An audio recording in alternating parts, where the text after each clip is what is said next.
In the news tonight, the 5th Government Leaders Forum, organized by the Ministry of Public Sector Development, convenes in Amman to present the Singaporean experience in public administration development. The Syrian army advances in the Damascus area of Jobar, killing and wounding a number of rebels. An Islamic State terrorist beheaded Lebanese soldier captured by hardline Syrian Islamists. And a Cairo court sentences the Muslim Brotherhood leader Muhammad and 7 others to life in prison for inciting violence during protests last year. Good evening and welcome to a new edition of the news. Here are the details. Prime Minister Abdullah Ansur opened the 5th Government Leaders Forum organized by the Ministry of Public Sector Development to present the Singaporean experience in public administration development. In opening remarks, Minister of Public Sector Development Khalif Al-Khawalde said the meeting aims to cooperate with Singapore to upgrade public services and build institutional and professional capacities through training. He said the forum is also an opportunity for the executive branch to acquire international experience through countries that have successfully achieved high growth rates through sound public administration processes. Khawalde presented the meeting with a draft assessment system for leaders aimed at upgrading performance based on a results-oriented approach and promoting excellence. The Singapore experience, reviewed more than 6 decades ago, is based on confidence, efficiency, as well as integrity in public services. On the sidelines of the forum, the Prime Minister met with Assistant Chief Executive Officer of the Civil Service College of Singapore, Roger Tan, who presented his country's model in public administration. And so said the kingdom would like to benefit from Singapore's expertise in public administration and is interested to cooperate with Singapore to upgrade public services. The official gave a briefing on public administration and services in his country, where combined the civil and military sectors have a workforce of 140,000, while the total workforce in the country is 2.4 million. Unemployment rate stands at 2%, making a sharp drop since the 1960s when it had reached 14%. Over to Syria, where the Syrian army advanced in the Damascus neighborhood of Jobar, where they killed and wounded a number of rebels.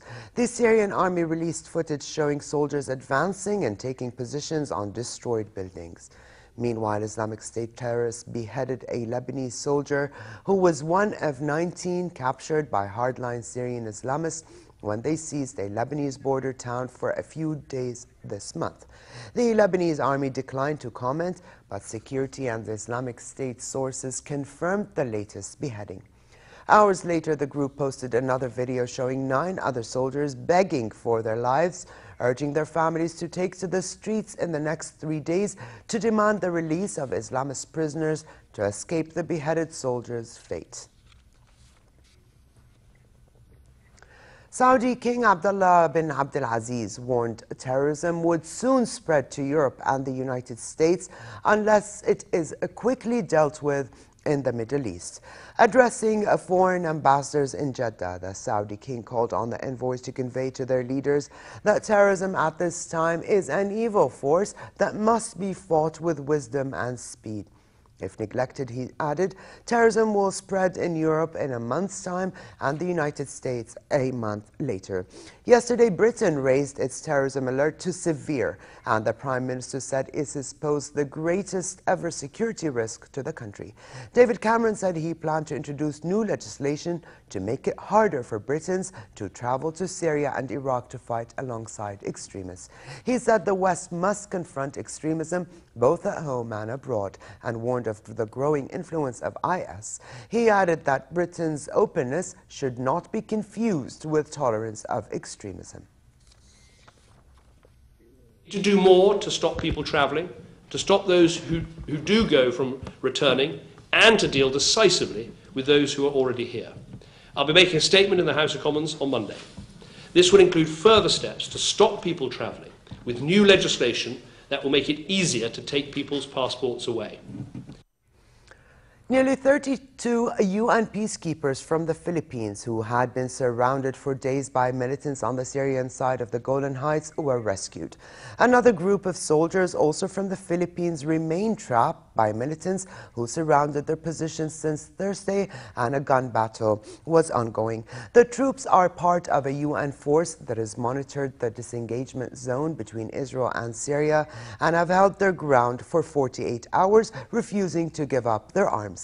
On the other hand, UN officials are trying to establish the whereabouts of 44 Fijian peacekeepers seized by Al-Qaeda-linked insurgents this week. The Fijian peacekeepers were captured from their post about 8 kilometers away from the Philippine troops.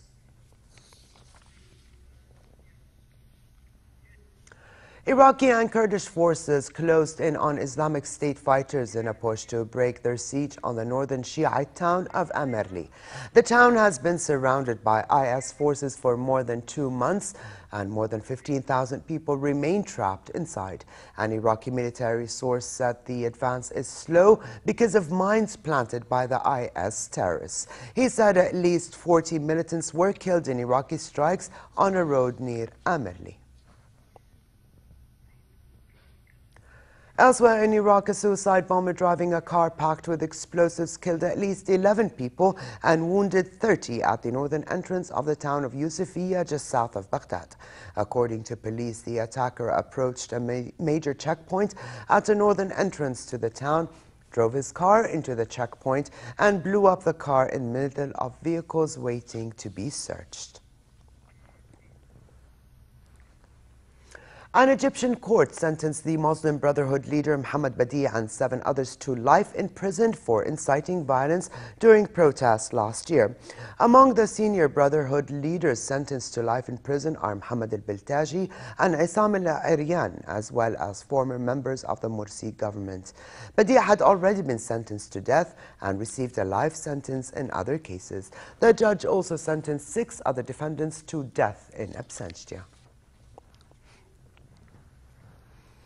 In Yemen, at least 10 men from local militias and from the Yemeni army were killed in clashes with Houthi fighters who were trying to seize a road that links the capital Sana'a with oil-rich provinces.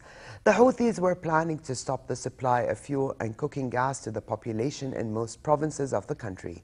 Earlier this month, the Houthis massed tens of thousands of supporters on the outskirts of Sana'a to press the government to restore fuel subsidies. The government's decision last month to raise fuel prices was part of efforts to rein in its budget deficit and to conclude talks on a $560 million loan from the International Monetary Fund. Ukrainian President Petro Poroshenko told a summit of EU leaders in Brussels that pro-Russian rebels have made fresh gains in its east as the leaders prepare to threaten more sanctions against Moscow over the crisis. Kiev and Western countries say recent rebel gains were the result of the arrival of Russian troops to prop up a separatist rebellion, but there was no fresh comment from Russian President Vladimir Putin, who denies sending troops to Ukraine. This report has more.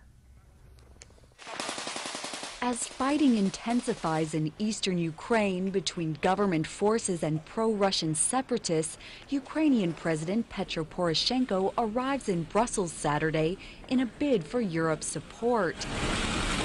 European Commission President José Manuel Barroso warns Russia against escalating the crisis. We are in a very serious, I would say, dramatic situation. We may see a situation where we reach the point of no return.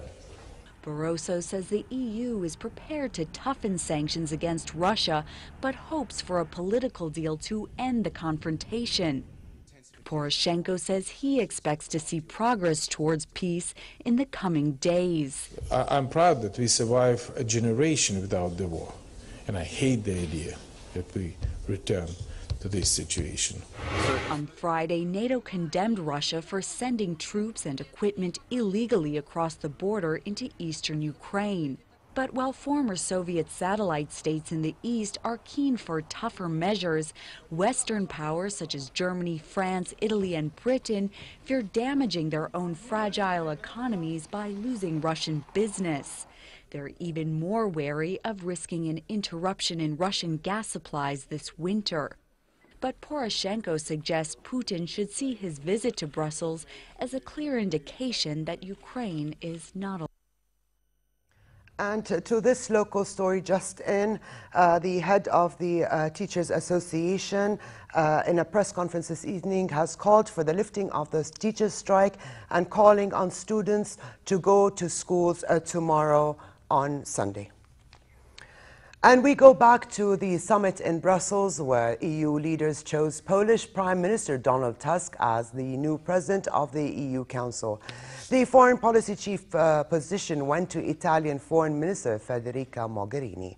The announcements were made by outgoing EU Council President Herman Van Rompuy on social media site Twitter. At least 6 people were killed and 33 others wounded in East Afghanistan after militants stormed the office of the National Directorate for Security. Attackers detonated 2 explosive-borne vehicles after driving them into the office. The Taliban insurgent group claimed responsibility for the attack. An election dispute has prolonged the signing of a security pact with the United States, governing how many troops would remain after most combat troops leave by the end of this year.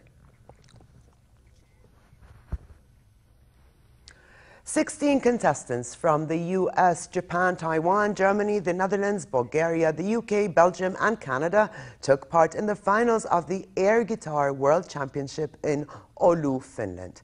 Air guitar, which has been running since 1996, is a form of dance and movement in which the performer pretends to play an imaginary rock or heavy metal style electric guitar. Nanami Nagura of Japan walked away with the title and the guitar, an actual handmade electric guitar. Second and third places went to contestants from the United States. Air guitar aims to promote world peace, and according to its ideology, wars would end, climate change would stop, and all bad things disappear if all the people in the world played air guitar.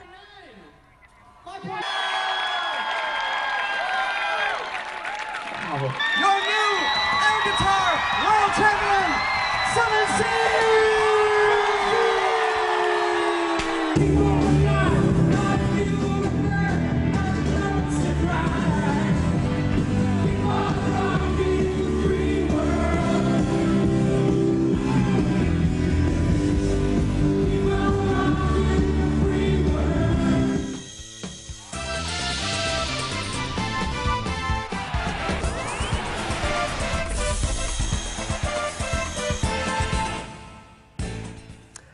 Barcelona is preparing for their second La Liga clash of the season against Villarreal tomorrow. Barca lies second after Valencia in the league with one less game played.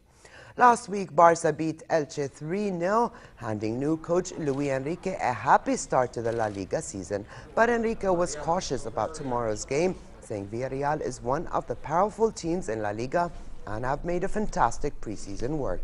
He said his team needs to be solid when in defense and good criteria when attacking.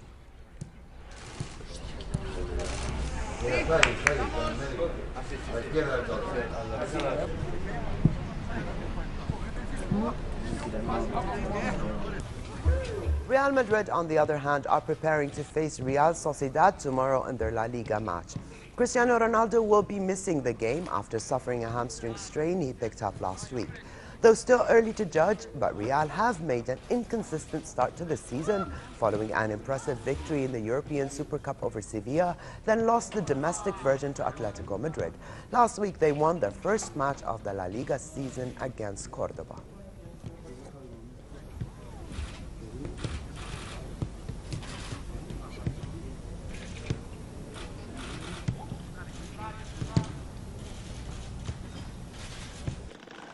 Chelsea striker Fernando Torres is to join AC Milan on a 2-year loan deal.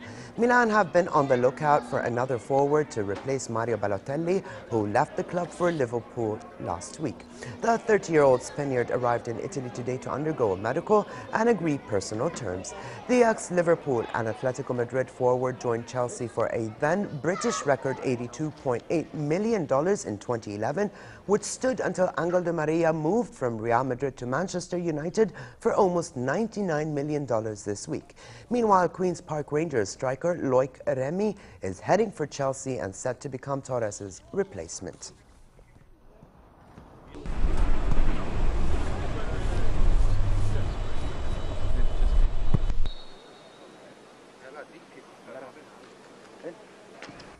And finally, pleasant weather continues tonight with northwesterly light to moderate winds. Tomorrow, normal summer conditions prevail in the hilly areas, but it will be hot in the Badia and the Jordan Valley with northwesterly moderate winds. The Gulf of Aqaba should expect very hot conditions with northerly moderate to brisk winds and slightly choppy seas. Here now is a look at temperatures forecast for tonight and tomorrow.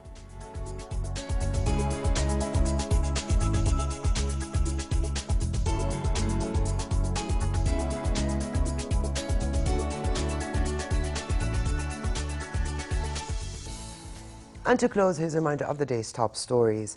The 5th Government Leaders Forum, organized by the Ministry of Public Sector Development, convenes in Amman to present the Singaporean experience in public administration development. The Syrian army advances in the Damascus area of Jobar, killing and wounding a number of rebels, and Islamic State terrorists behead a Lebanese soldier captured by hardline Syrian Islamists. And a Cairo court sentences the Muslim Brotherhood leader Muhammad Badi and 7 others to life in prison for inciting violence during protests last year. And with this, we come to the end of this edition of the news. I'm Touqan. Thank you for joining us and have a good night.